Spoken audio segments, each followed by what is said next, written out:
구약성경 961페이지 아가서의 말씀을 볼 차례입니다.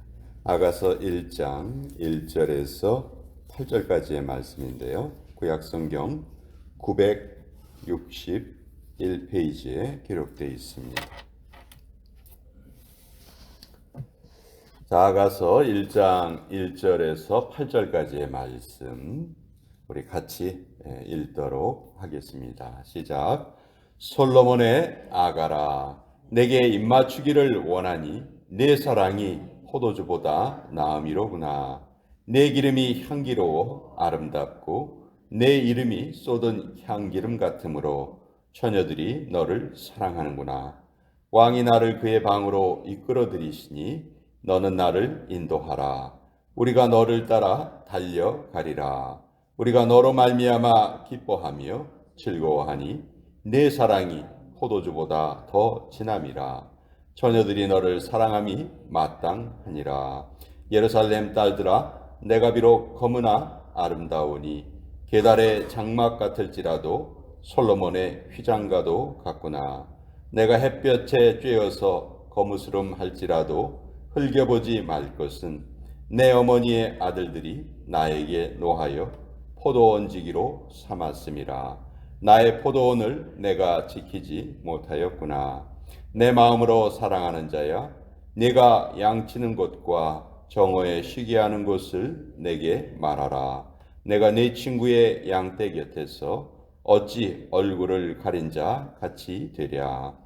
여인 중에 어여쁜 자야, 내가 알지 못하겠거든. 양떼의 발자취를 따라 목자들의 장막 곁에서 너의 염소 새끼를 먹일지니라. 하나님의 말씀입니다. 아멘. 자, 아가서의 말씀인데요. 우리가 성경을 읽다 보면 참 성경에 다양한 종류의 기록이 있다는 것을 알게 됩니다. 역사서도 있고요, 예언서도 있고, 또 시가서도 있고, 지혜서도 있고, 이 아가는 시가서 중에 아주 대표적인 시라고 할 수 있죠. 아가라는 말이 아기를 뜻하는 말이 아니고요. 이 아자가 우아할 아자입니다. 가자는 노래 가자고요. 그러니까 우아한 노래, 노래 중에 노래 그런 뜻이죠. 영어로 책 이름이 Song of Songs, 노래 중에 노래, 최고의 노래 그런 뜻을 가지고 있는 책인데 유대인들은 몇 가지 중요한 절기를 지켰잖아요. 그 중에서 가장 큰 절기가 유월절 절기입니다. 근데 유월절 절기에 유대인들이 모두 한 마음으로 낭독하는 책이 한 권이 있었는데 그것이 바로 이 아가서입니다. 그러니까 가장 큰 명절에 읽었던 한 권의 책이 이 아가서라는 것은 유대인들이 이 아가서를 얼마나 소중하게 생각했는가 우리가 알 수가 있겠죠. 그렇지만 이 아가서가 성경의 그 66권 안에 정경으로 들어올 때 좀 논란이 있었습니다.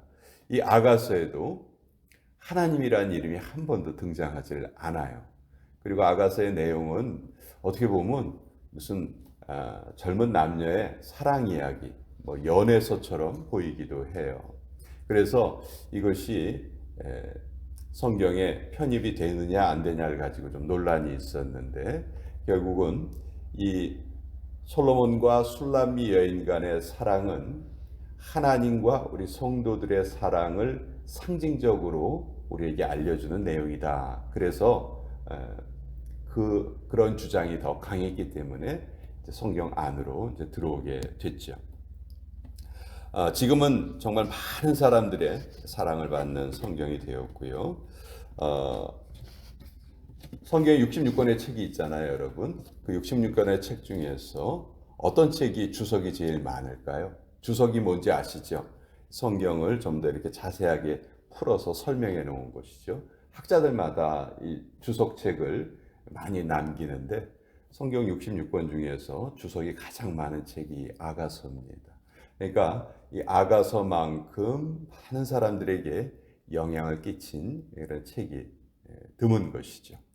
근데 이 아가서는 솔로몬이 지었어요. 1절에 보면 우리가 그걸 잘 알 수 있어요. 솔로몬의 아가라 이렇게 돼 있어요. 근데 이 아가서를 읽을 때 우리가 좀 내용이 잘 연결되지 않는 것 같은 그런 느낌을 받을 때가 있는데, 왜냐하면 이 아가서에는 세 명의 등장인물이 등장을 해요. 첫 번째 등장인물은 뭐 솔로몬이에요. 솔로몬 왕이 등장을 하고, 두 번째 등장인물은 솔로몬 왕과 사랑을 나누는 술람미 여인이 등장을 합니다. 근데 이 솔로몬과 술람미 말고도 예루살렘 여인들이 함께 또 등장을 해요. 그래서 이 세 그룹이 돌아가면서 대화를 합니다. 근데 이 대화를 하는 내용이 성경에 누가 하는 말인지 좀 표시가 되어 있으면 우리가 참 쉽게 알아보겠는데, 안타깝게도 성경에 그런 표시가 안 되어 있어요. 오늘도 2절부터 7절까지의 말씀은 술람미 여인이 솔로몬 왕에게 한 말이고요. 8절은 솔로몬이 술람미 여인에게 한 말이에요. 이게 대화 형식으로 되어 있는데 그것이 성경에 표시가 되어 있지 않기 때문에 좀 어렵게 느껴질 수가 있어요. 근데 누가 누구에게 한 말인가를 이제 생각하면서 읽으면 너무너무 그 내용이 깊은 내용이고요. 그래서 간단하게 배경을 보면 솔로몬 왕이 그 포도원을 가지고 있었는데 그 포도원을 술람미 여인의 가정이 그것을 관리했어요. 소장농으로. 근데 이 술람미 여인의 가정은 엄마하고 자기 어머니와 이복 형제 두 명의 오빠가 있었던 것 같아요. 근데 이 오빠들이 당연히 자기들이 포도원을 관리해야 되는데 그 힘들고 어려운 일을 이 술람미에게 다 시킨 겁니다. 그러니까 그 떼약볕 아래에서 일을 하다 보니까 술람미의 그 피부가 아주 검어진 것이죠. 근데 솔로몬이 자기 그 포도원을 이렇게 잘 가꾸고 있는가 순례를 하러 왔다가 술람미 여인을 보고 이제 한눈에 반하는 거예요. 그 얼굴은 검었지만 하여튼 그 아름다움을 깨닫고 이제 술람미 여인을 궁궐로 불러서 이제 술람미 여인을 아내로 맞이하게 됩니다. 이제 그런 내용이 이제 그 배경이에요. 그래서 솔로몬과 술람미, 사실 여러분 솔로몬 술람미 그 자음이 똑같죠, 그렇죠? 솔로몬한테 시옷, 리을, 미음, 그리고 술람미도 시옷, 리을, 미음. 다른 언어는 영어 같은 경우는 모음을 중요하게 생각을 하죠. 근데 이 히브리어는 특징 중에 하나가 뭐냐면 자음이 아주 중요합니다. 그래서 그 자음의 배열이 같으면 같은 그 그룹이라고 볼 수가 있어요. 그래서 솔로몬은 뭐 우리가 잘 알다시피 솔로몬이란 말의 어원이 샬롬이죠. 샬롬은 평안, 그것을 뜻하죠. 술람미도 마찬가지예요. 솔로몬이 남성형이라면 술람미는 여성형이다. 우리가 그렇게 생각하면 돼요. 그 스페니쉬어도 그렇죠. 그 남자를 뜻할 때는 대부분 오로 끝나고 여자를 표현할 때는 아로 끝나잖아요. 그래서 마리오 하면은 남자 이름이에요. 근데 마리아 하면은 여자 이름이 되는 거죠. 그런 것처럼 각 언어마다 좀 그런 특징이 있는데 이 히브리어의 특징은 같은 자음으로 같은 그룹임을 표현을 한 것이죠. 그래서 솔로몬이나 술람미나 다른 이름 같지만 사실은 한 가지 이름이다. 평강이라는 어원에서 나왔다. 여러분, 예수님께서 부활하신 후에 제자들을 만나시고 처음 하신 말씀이 뭐죠? 평안하냐 이렇게 물어보셨어요. 평안하냐, 샬롬을 물어보신 거예요. 결국 예수님이 샬롬의 근원이 되시는 분이에요. 하나님이 결국 평강이에요. 그러니까 여기에 솔로몬과 술람미는 평강의 왕 솔로몬이 하나님이시고 그 솔로몬의 사랑을 받는 대상인 술람미가 우리 성도들을 상징한 그런 표현이다. 우리가 그렇게 이해를 하고 이 아가서를 읽으면 잘 이해할 수 있습니다. 자, 2절을 보면 내게 입맞추기를 원하니 내 사랑이 포도주보다 나음이로구나. 술람미 여인이 솔로몬에게 지금 고백하는 것입니다. 나는 너의 사랑을 원한다. 왜냐하면 너의 사랑이 포도주보다 낫다. 성경에서 나오는 포도주는 기쁨과 쾌락을 상징하는 것이죠. 그러니까 당신의 사랑이 가장 위대한 사랑입니다. 난 당신의 사랑을 받기를 원합니다. 그렇게 이제 표현을 하는 거예요. 근데 5절에 보면 예루살렘 딸들아 내가 비록 검으나 아름다우니 게달의 장막 같을지라도 솔로몬의 휘장과도 같구나. 여기 보면 술람미 여인이 자기의 피부가 검은 것을 게달의 장막 같다 이렇게 말하고 있어요. 게달이란 말은 아라비아에 살고 있는 족속인데요. 여러분 베두인 족속이라고 아세요? 지금도 베두인 족속이 살아가고 있죠. 그 광야에서 양을 키우면서 목축업을 하면서 살아가는데 어떻게 보면 문명과 좀 단절돼서 살아가는 사람들이죠. 그 베두인 족속들은 계속 이동을 하면서 살아야 되기 때문에 집의 형태가 텐트예요. 장막이에요. 근데 그 장막을 만드는 재료를 자기들이 이제 양이나 염소를 많이 키우기 때문에 그 염소의 털이나 양의 털로 그 장막을 만들어서 그렇게 치고 다닙니다. 근데 생각해 보세요. 사막에 그 바람도 많이 불고 거기 뭐 위생 상태가 좋은 곳이 아니잖아요. 뭐 물이 많은 곳도 아니고. 그러니까 텐트를 사용하다 보면 계속 더러워지는 것이죠. 그래서 계달에 장막하면은 되게 지저분하고 더럽다고 해요. 어떻게 보면 술람미가 나를 지금 계달의 장막이다 이렇게 표현하는 것은 우리 성도들의 영적인 모습이라고 볼 수가 있어요. 주님 앞에서 우리는 늘 좀 부끄럽고 참 잘못된 것이 많은 그런 존재죠.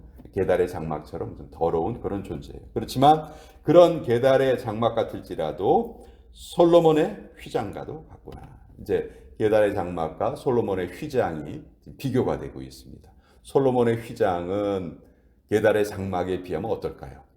왕궁에 있는 휘장, 가장 그 화려함을 누렸던 솔로몬이 휘장도 보통 휘장으로 만들지 않았겠죠. 가장 고급스러운 것으로 만들었겠죠.